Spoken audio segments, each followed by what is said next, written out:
your brain waves literally synchronize with brain waves of other people listening to that music. And so we don't really know if having Beethoven at the Congress of Vienna led to the signing of a treaty that lasted for 100 years, but it couldn't have hurt. Welcome to Good Citizen, a podcast from the Theodore Roosevelt Presidential Library. I'm Ted Roosevelt. Joining me today is Dr. Daniel Levitin, the neuroscientist, psychologist, musician, and best-selling author. His latest book is I Heard There Was a Secret Chord, Music is Medicine. We discuss the remarkable impact of music, examining how it not only stirs our emotions, but delivers tangible benefits to our physical health, from pain relief to disease recovery. But the conversation also broadens to consider the role of music as a social glue, including its largely untapped potential to bridge political divides and even foster peace. It's a fascinating interview that I can't wait for you to hear.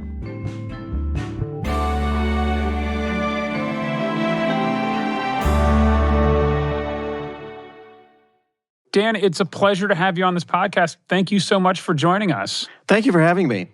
So it might be an elephant in the room to start this podcast because this is the podcast about citizenship and leadership, and you are a neuroscientist and a musician. Yeah, what the hell do I know about citizenship and leadership? And so there may be a question of what are you doing here? But in fact, you've studied the important role music can play in healing, in community, in conflict resolution, and even diplomacy. So I'd love to know how you came to start this exploration of the power of music. Well, I've been a musician since I was a little kid, and I was always interested in science, Ted. And so I was lucky that I was able to bring the two together. And perhaps relevant a bit to today's show is that when I studied neuroscience, I was interested in it broadly. General principles of how does the brain work? Why do we remember some things and not others? How do we organize our thoughts and the world around us? And I was thinking more about music because my own lab spends a lot of time looking at the neural correlates, the brain basis of musical behaviors. And I'm curious about, just in broad brushstrokes, why does music have such a powerful impact on humans? You know, the question of why it has the power over us is a bit complicated. It's probably not for one reason, in that evolution doesn't really work that way. When we tend to have something like language or music, it tends to serve multiple evolutionary purposes. And so I think music is powerful for a confluence of reasons. But to narrow it down, I would say it's because it can express emotions better than words. And better than facial expressions. And I think all of us have had the experience that we were feeling a little out of sorts and maybe we couldn't put words on how we were feeling. And you kind of grasp at words and I'm feeling happy, but I'm also sad and I'm also feeling cut off, but I'm feeling anxious. And then the right sequence of notes comes on your speakers and you go, oh, yeah, that's how I'm feeling. I guess what's always mesmerized me about it is, what is it about vibrations or frequencies that creates these emotional responses for us? Yeah, well, that's really the puzzle. Paul McCartney had this nice thing that he said, which was that how is it that just a bunch of frequencies can move you to tears? Yeah.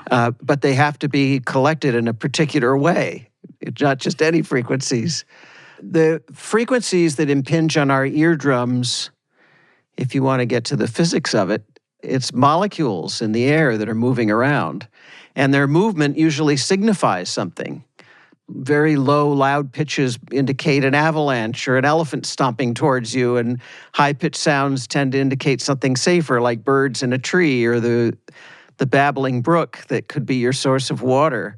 The frequencies all mean something, is why it has the emotional power. Really, the magic of music is there are only 12 notes. And those 12 notes can be arranged in a bunch of different ways. And because it's such a constrained medium, it's so highly structured, we as humans learn to anticipate what will come next in a sequence of notes. The brain, if nothing else, Ted, is a giant pattern detector. It seeks to find order in what is a largely chaotic world.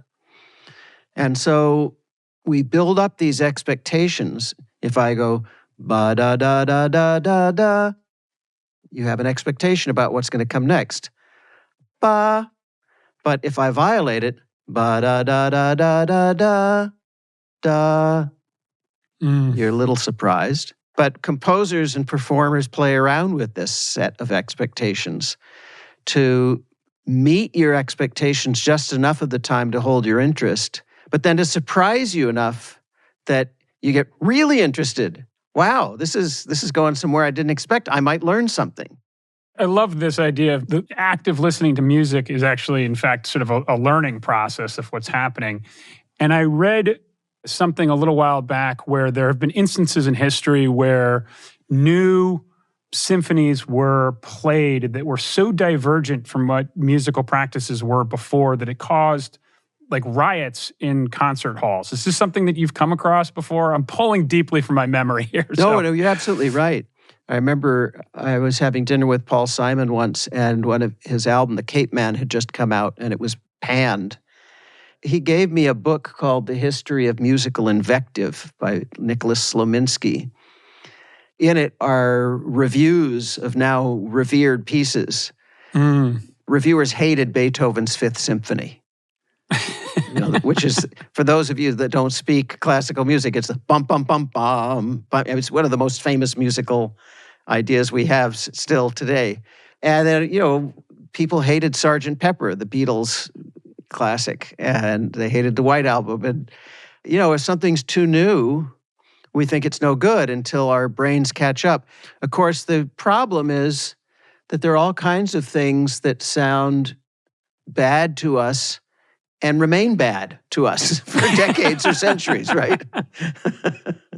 I'm curious, just within music, if we break it up, do you know if it's harmony, the sort of ordering of chords, or the frequencies, if I can break those into three different categories, that is having the impact that it's having? Yeah, well, so this is right. If we try to break music up into its components, you've got the specific frequencies, you've got the melodies that those frequencies make, you've got durations of notes and then the rhythms that they make. You've got a loudness profile, the music crescendos or decrescendos. It can be very loud and then it can suddenly be very soft.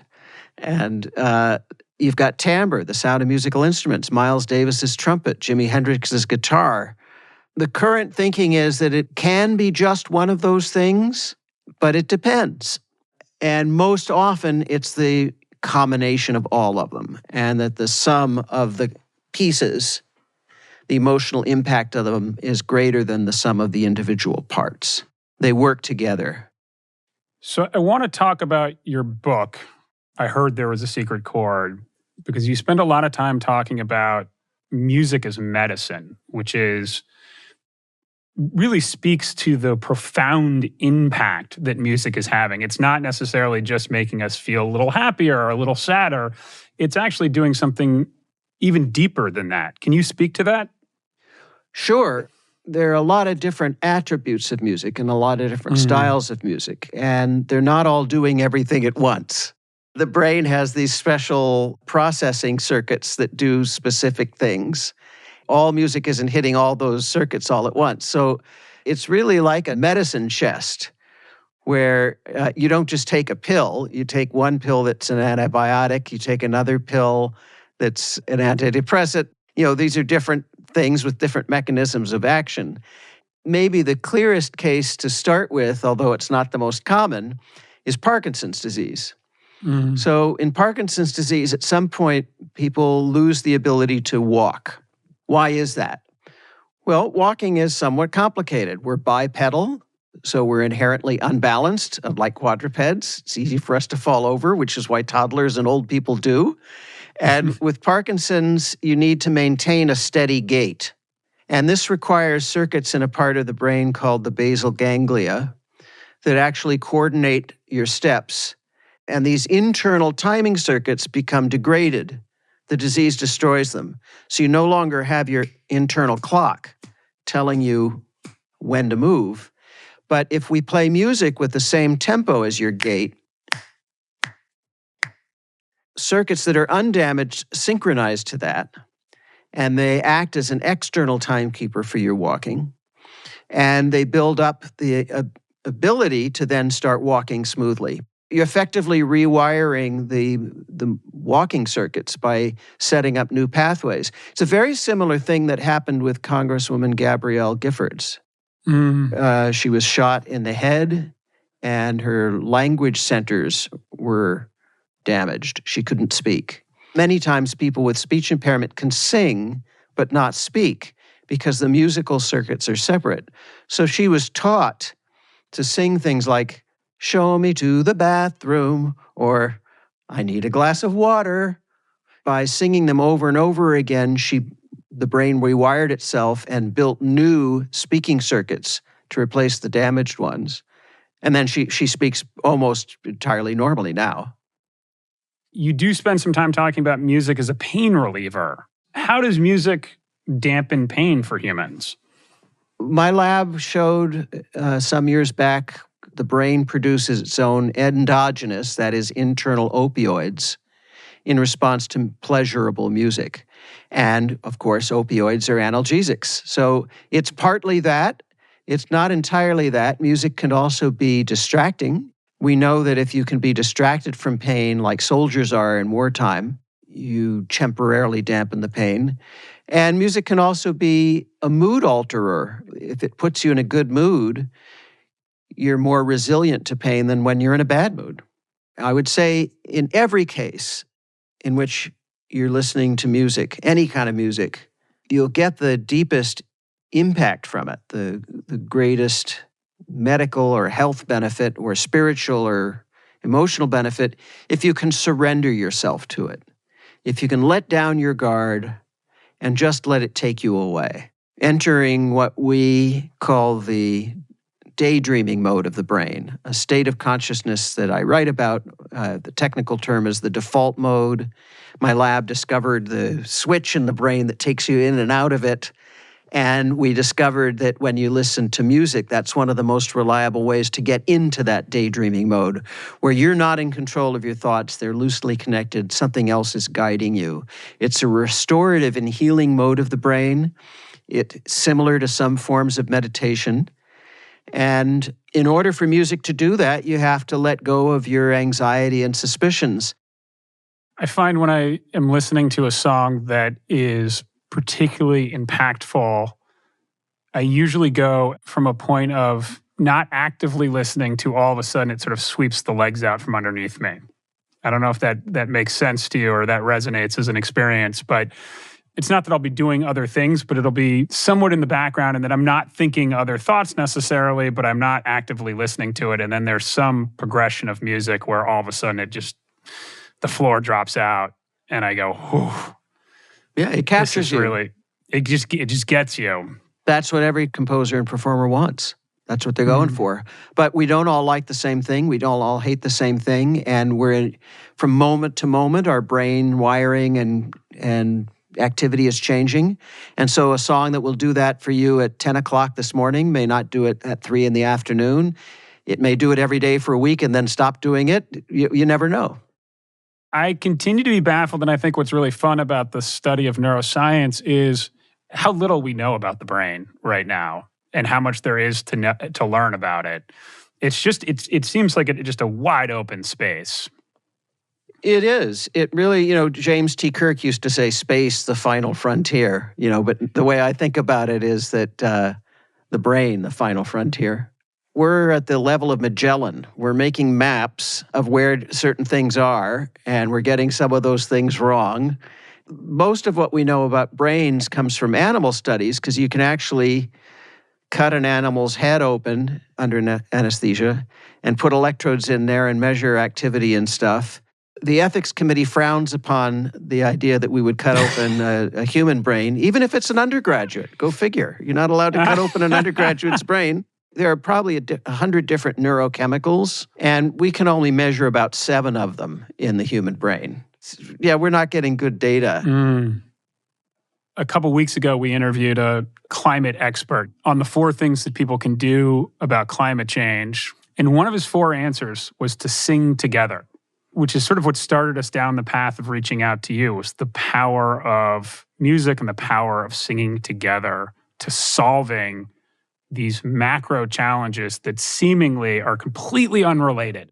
And you talk about in your book the role of intergenerational choirs, even just a choir at all, and how they may be quite a bit more important than we realize. Well, so choirs have a power that is part of an ancient evolutionary story.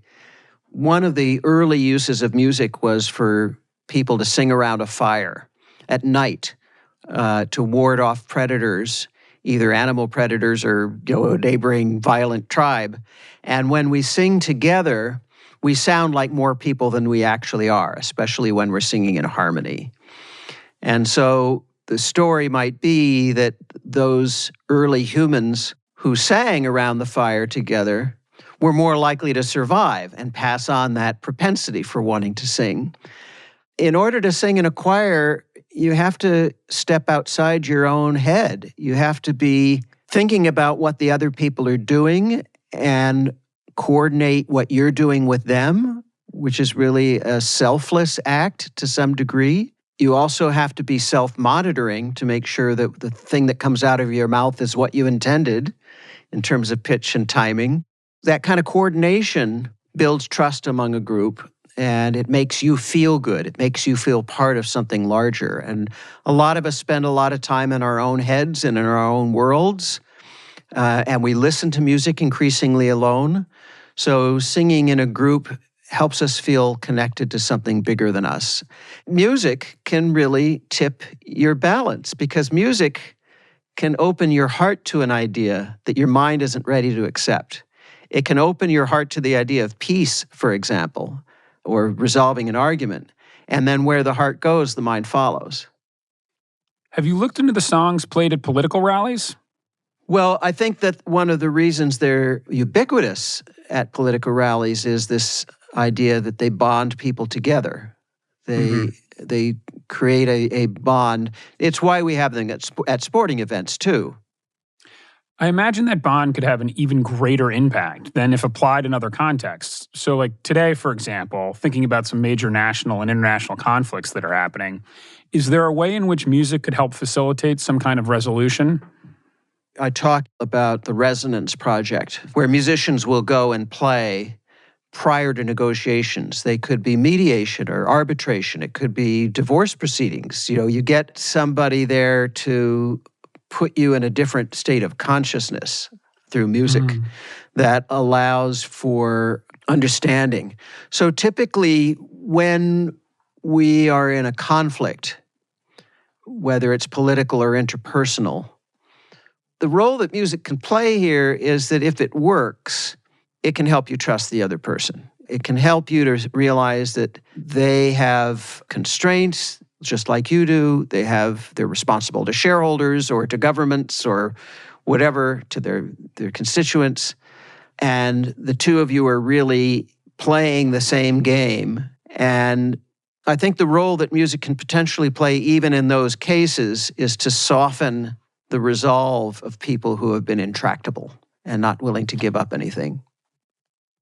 Well, it seems like it's a very powerful tool to developing empathy for the people that are in the proximity of the music.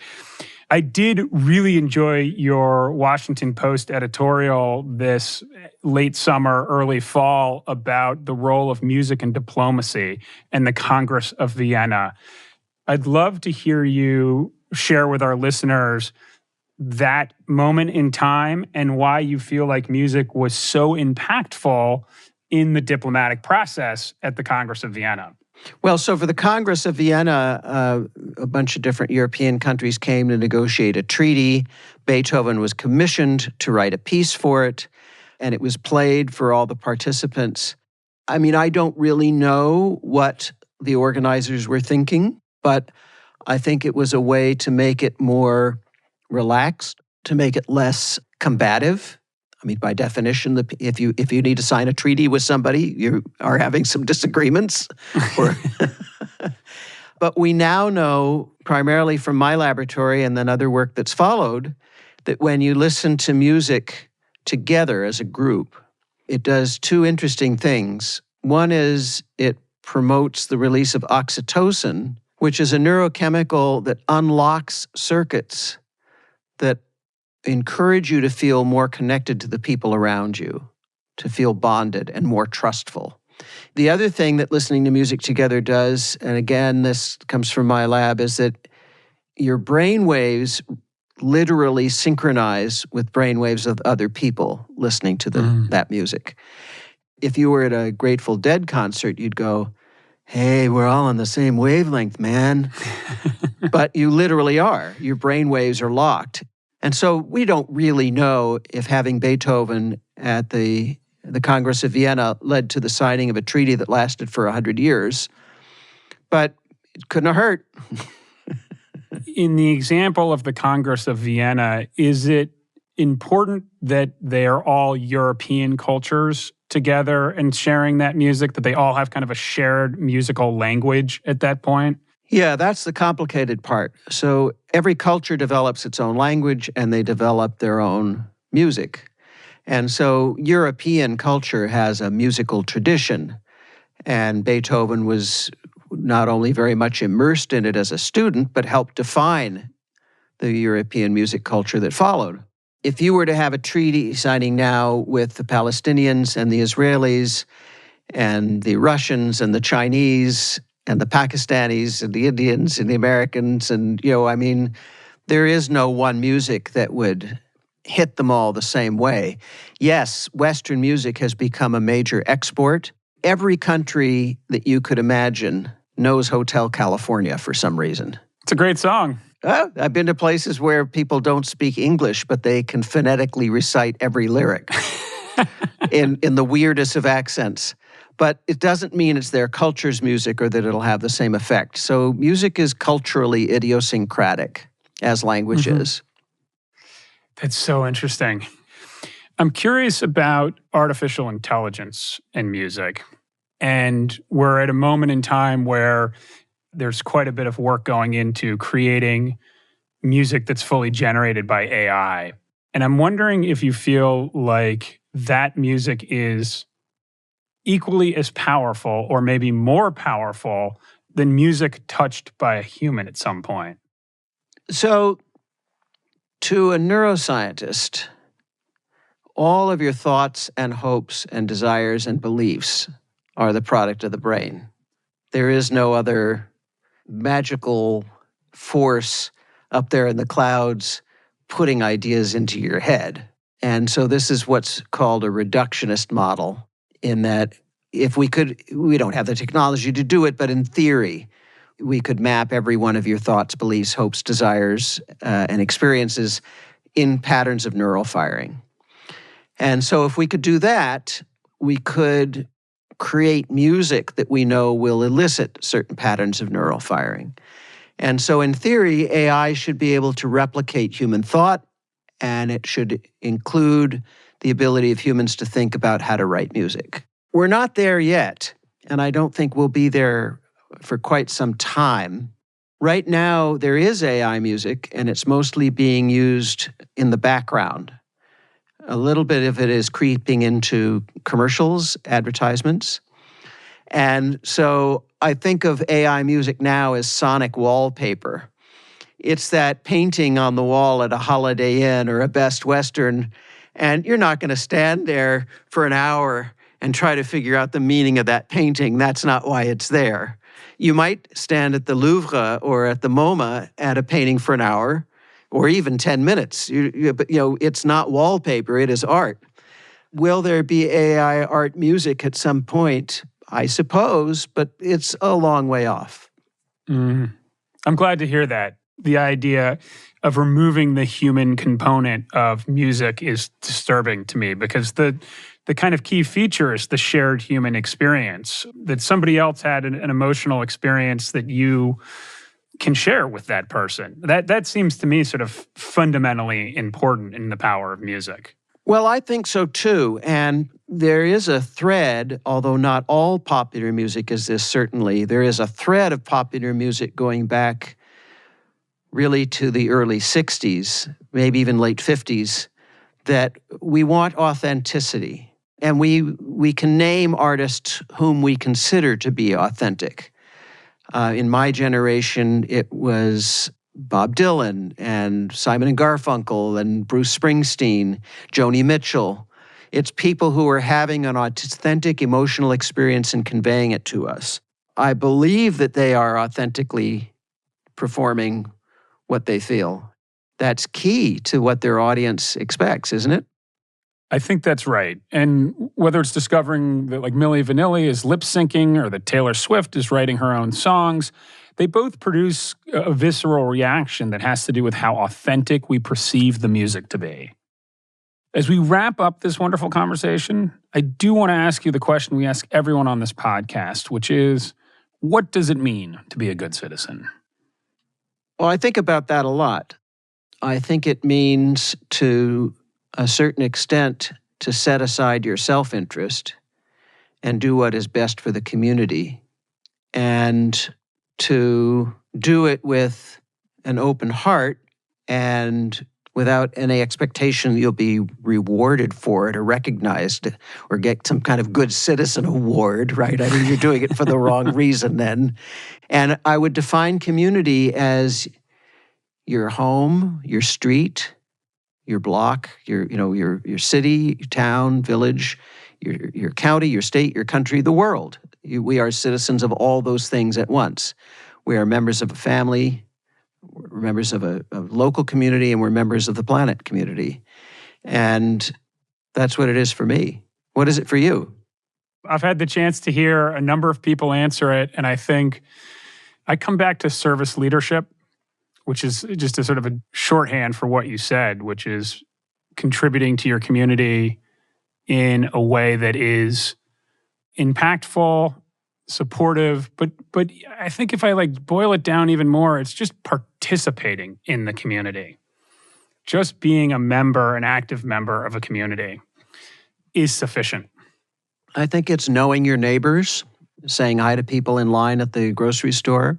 There's this phenomenon called micro-interactions.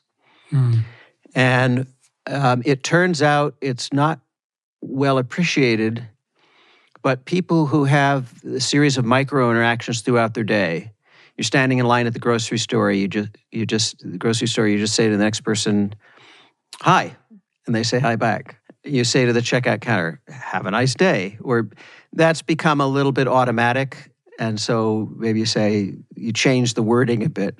I hope you have a good rest of your shift or something, or you pass people on the street.